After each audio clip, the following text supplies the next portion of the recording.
Hello anime lovers, तो कैसे हैं आप सभी। सबसे पहले तो मैं उन लोगों का थैंक यू करना चाहूँगा जिन्होंने पार्ट 2 में मुझे बहुत ज़्यादा सपोर्ट किया है, पार्ट 1 से भी ज़्यादा।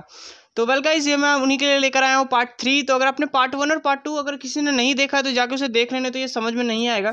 चलिए ज़्यादा देर टाइम ना वेस्ट करते हुए चलिए वीडियो स्टार्ट करते हैं।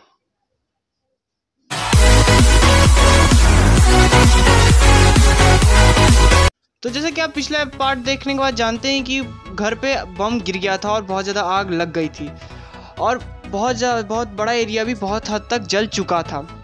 तो लेकिन उसमें हुआ ये था कि अगर उसके ठीक थोड़ा देर पहले कि जो परमैन मित्सुओ का जो रोबोट रहता है जो धरती पे ही रह जाता है, वो एक पार्क पे अपनी गर्लफ्रेंड के साथ घूम रहा रहता है। लेकिन अचानक वहाँ पर एक यूएफओ आ जाता है और उसे उठा के लेके चला जाता है। इसके कारण वो उसकी गर्लफ्रेंड बहुत ज़्यादा डर जाती है और चिल्लाने लगती है। उसके बाद इस बिल्डिंग का सीन आता है जिसमें बिल्डिंग में आग लग जाने के कारण धरती के जो परमैंस रहते हैं जैसे पायान, बूवी और पाको को बहुत ज़्यादा चोट लग जाती है। और उन तीनों में से सबसे ज़्यादा चोट लगती है पाको को, क्योंकि वो अपना परमैन सूट नहीं पहनी हुई रहती है। लेकिन फिर भी परमैन की ताकत और परमैन की परमैन सूट की वजह से पाको जिंदा तो बच जाती है, लेकिन उससे होता ही है कि परमैन को बहुत ज़्यादा चोट लग जाती है। तो फिर उसके अगले सीन में ये दिखाता है कि जो बाकी के जो परमैंस रहते हैं जो बर्ड प्लैनेट से आए रहते हैं, लेकिन उन्हें ज़्यादा चोट नहीं लगती क्योंकि वो लोग एलियंस रहते हैं।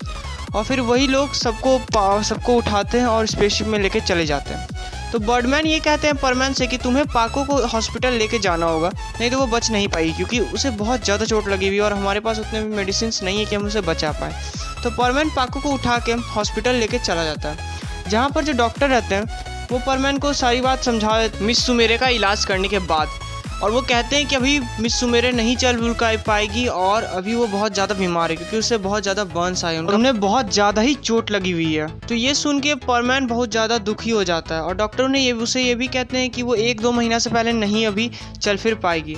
तो परमैन जो रहता है वो उदास होकर बाहर कॉरिडोर में बैठ जाता है और जैसे ही वो बैठता है वो देखता है कि जो उसके रोबोट की जो गर्लफ्रेंड रहती है वो भी उसी हॉस्पिटल में एडमिट हुई रहती है, जो कि बम गिरने के कारण बहुत ज़्यादा जल चुकी रहती है। तो उसके बाद परमैन को कॉल आता है बर्डमैन का कि जल्दी से आओ, हमें एक मीटिंग करनी है। लेकिन फिर इधर का सीन दिखाने लगता है उसका जो बर्डमैन रहते हैं वो तब तक क्या करते हैं, मित्सुओ के पूरे परिवार को उठा के लेते आते हैं अपने स्पेसशिप में ताकि उनके ऊपर कोई और गड़बड़ ना आए। तो फिर जो उनकी मम्मी रहती है वो पूछती है कि वो मेरे बेटे को क्यों उठा के लेके गए, और लेकिन उसका जवाब बर्डमैन नहीं देते और वहाँ से चले जाते हैं, जिसके कारण वो तीनों और भी ज़्यादा घबरा जाते हैं। तो इधर परमैन अपने स्पेसशिप में लौटता है, लेकिन वो बहुत ज़्यादा उदास रहता है, इसलिए वो किसी से बात नहीं करना चाहता है, इसलिए वो सीधा अपने रूम में जाने लगता है। लेकिन उसे नहीं पता रहता है कि उसके मम्मी पापा सब भी वहीं रहते हैं।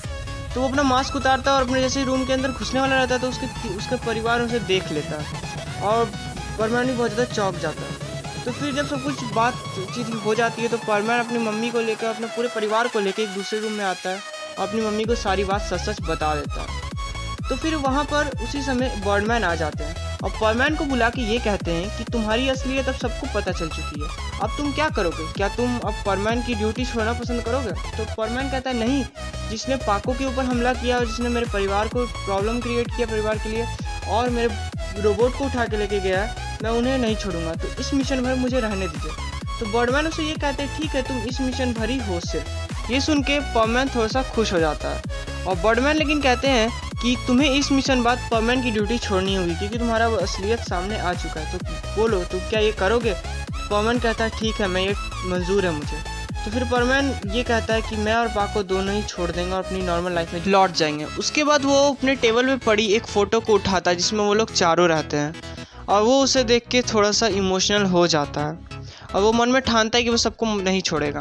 तो वेल गाइज, ये था पार्ट 3। तो अगर आपको ये पार्ट अच्छा लगा तो प्लीज़ इस वीडियो को लाइक करना और अगर पार्ट 4 चाहिए तो कमेंट में जाके ज़रूर लिखना, पार्ट 4 इससे भी ज़्यादा मज़ेदार होगा।